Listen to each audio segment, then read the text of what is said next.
Shade અને ગોડાઉનના પતરા કાપી ઘરફોડ ચોરી કરતા ગુનેગારને ઝડપી પાડતી સુરત શહેર ક્રાઇમ બ્રાન્ચ પોલીસ કમિશનર સાહેબ શ્રી સુરત શહેર વિસ્તારમાં મિલકત સંબંધી અપડત ગુનાઓ શોધી કાઢવા આપેલ સૂચના અન્વયે ક્રાઇમ બ્રાન્ચની ટીમ કાર્યરત હતી।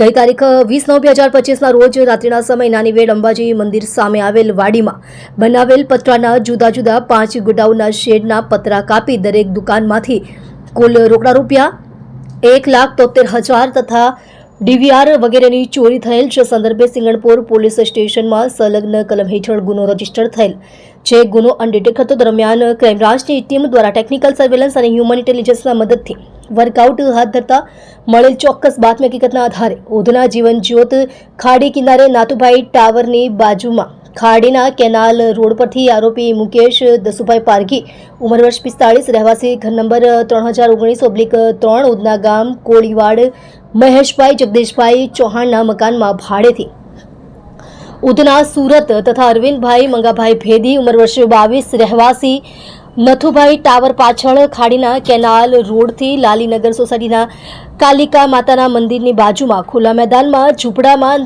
નાઓને નીચે જણાવ્યા મુજબના મુદ્દામાલ સાથે ઝડપી પાડેલ છે। આપ જોઈ રહ્યા છો ગુજરાતની સૌથી પહેલા ખબર આપતી Surat express news channel director Rajesh મંગલેની સાથે।